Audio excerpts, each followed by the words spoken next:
Made in Abyss is literally the darkest dungeon made into an anime. The major spoilers ahead.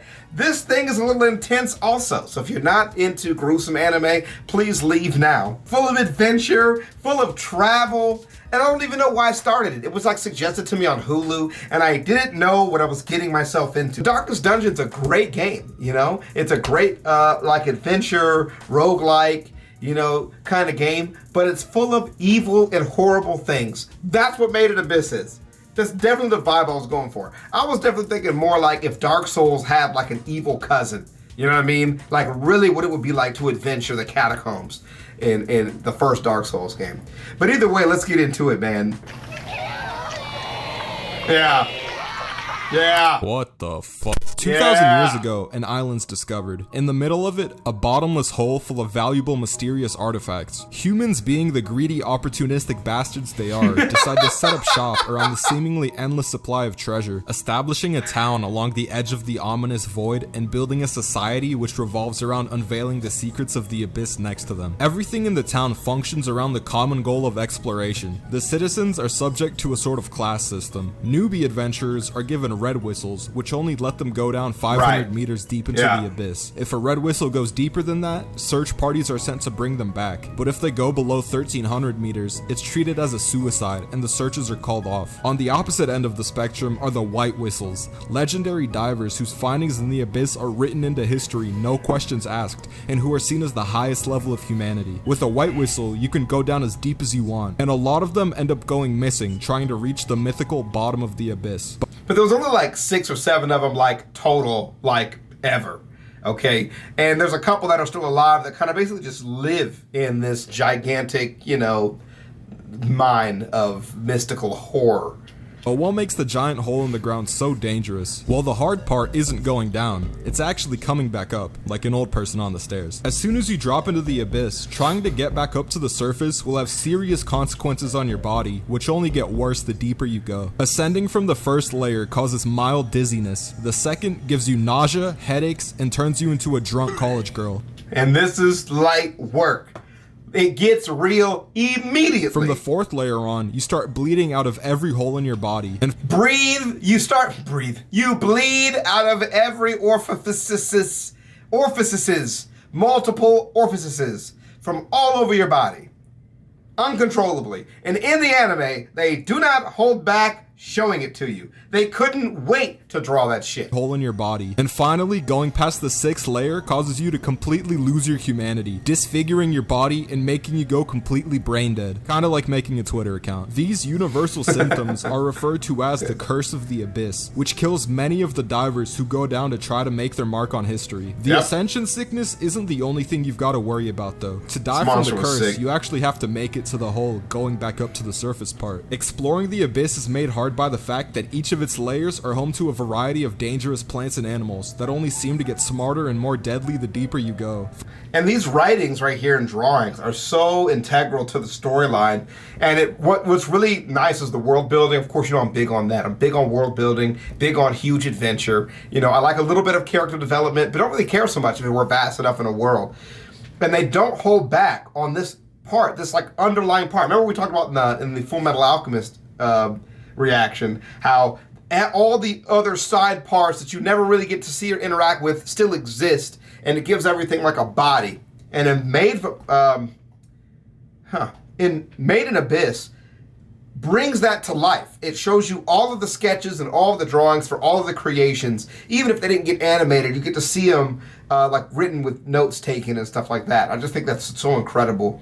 And that's part of what makes this like such a great adventure, man. Variety of dangerous plants and animals that only seem to get smarter and more deadly the deeper you go. From a bird that eats people and mimics its prey's cries for help to learn more food, to a big-ass poisonous porcupine that literally predicts your fucking movements. The wildlife down in the abyss is just a giant fuck you to all the people trying to uncover its mysteries. Is this shit reminding anyone else of the ocean? Suffering more the further down you go, crazy-ass undiscovered creatures all trying to kill you? Man, the ocean's a scary legendary place. Fuck the ocean. Anyway, all this makes death an incredibly common occurrence around town. So common, in fact, that orphanages are set up to take in all the newly abandoned kids. And some of these orphanages even teach the kids how to become explorers themselves. Rico's a 12-year-old orphan with dreams of becoming a legendary explorer. The entire reason for the anime taking place is that a letter's found in the abyss from Rico's mom, one of the famous white whistles. It tells her to come down and meet her at the bottom of the abyss. The problem with this is that Rico's mom's presumably been dead for around 10 years, but Rico doesn't care at all. So she sets off on a borderline suicide mission to reunite with the mother she hasn't seen in a decade. Which is one of the weirdest parts, right? Because everybody knows how weird the abyss is.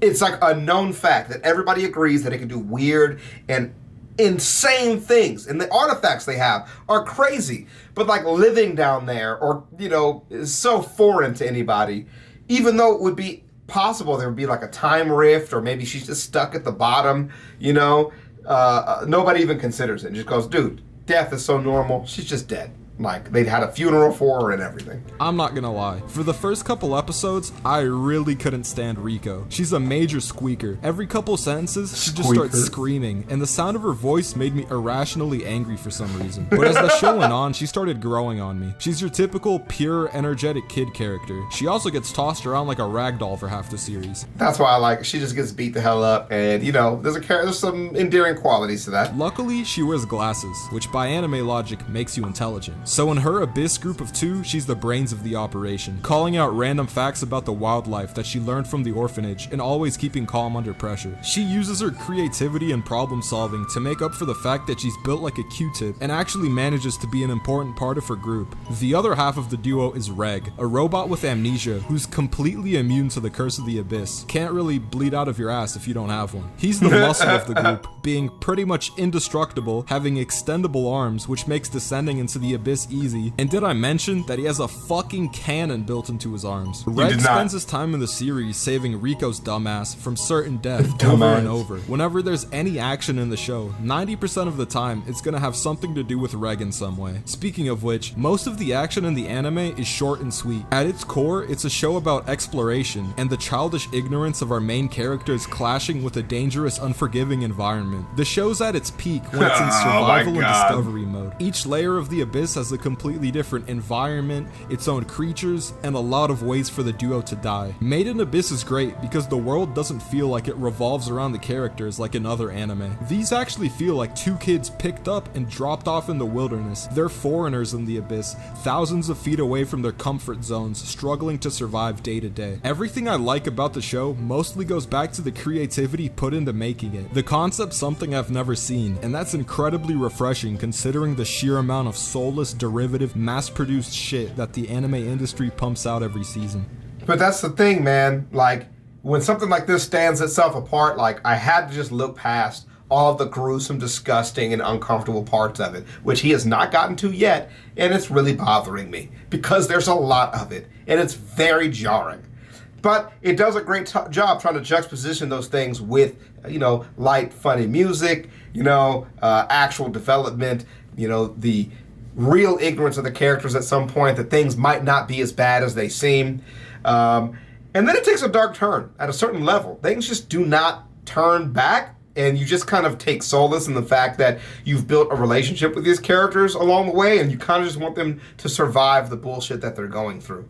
And I think that's an incredible story to tell in a time where, like, so many people are dependent on the main character surviving. I legitimately feel like she's in danger sometimes, and I think that's a great, a great way to tell a story. At a certain point, it all starts blurring together, and seeing something that paves its own path succeed is amazing. This is an anime that actually deserves a video game adaptation, unlike all the dog shit shonen and isekai games. Like, imagine if some boring, vapid shit like Konosuba got a video game. I'd buy it just to break the disc in half and shove it up my ass. Cut that part out the video. cut it up. Made in Abyss also has a banging soundtrack, which manages Yeah, to shit is convey hard. different emotions throughout the series and gives the scenes life. It's almost Zelda quality, which in my opinion some of the highest praise a soundtrack can get. Now, moving on to the things I don't like. Made in Please. Abyss suffers from a heavy case of anime weirdo syndrome. This Yes, isn't a show you're it going to be able does. to watch in public. I am not a fan of this anime's art style. It's kids. The anime's art style is just Right. kids. Which also was It does not in the Crunchyroll version. Like, a lot of that stuff is cut out now that I'm seeing this. I've never seen. combined with the art style is so fucking unsettling. I felt like such a loser sitting there and watching this shit during some scenes. But those are just minor critiques, no pun intended. While I might be a hater But at the same time, a lot of the stuff you can kind of just skip through. Like, if you're a skipper, and I admit, I'm a skipper, okay? I got a lot of anime to watch. And when we get to these down times when you know nothing's going on, you could fast forward a bit. But yeah, I mean, yeah. of the show's true. character design, I can also concede that it's necessary for building the whole atmosphere of two little kids exploring a world in which they're relatively powerless. They're just prey. They aren't your usual broken-ass wish fulfillment character, Right. minus the fucking arm cannon. Made in Abyss isn't a world you'd want to live in. I hate orphans. I also found the show to drag a little in the middle, but just as it started getting played out, it took a turn and the brutality ramped up 10 times, which I hope is the tone that the show keeps for season 2. To wrap things up, Made in Abyss is a show that at a first glance looks like some boring baby shit, but if you give it a chance, Boring it takes you baby on an shit. unforgettable adventure into an insane world full of high stakes, danger, and best of all, pretty well written characters. Nice. 8 out of 10 is a solid rating. Nah, 8 out of 10 is probably a little too high for me. And I really appreciate this breakdown. It was actually very, very nice. I think it was a great little review video. I had no idea that's what it was. I thought it was going to be more about the Nightmare Fuel, but I'll take a flat review of this anime. There are a couple episodes I definitely missed. A couple people I talked to on my Discord were like, "Hey man, you didn't miss anything. You missed a couple episodes. Nothing significant happened. You got the meat and potatoes of it." Not for everybody though. Not really for me. I don't know if I'm ever gonna watch season 2. That's kind of where I'm at, because I feel like they're gonna have to go so much worse in the other direction. I don't think I'm gonna check it out. That just is my personal take. But let me know what you guys think. Let me know plans on watching it. And with that said, we will see y'all in the next one.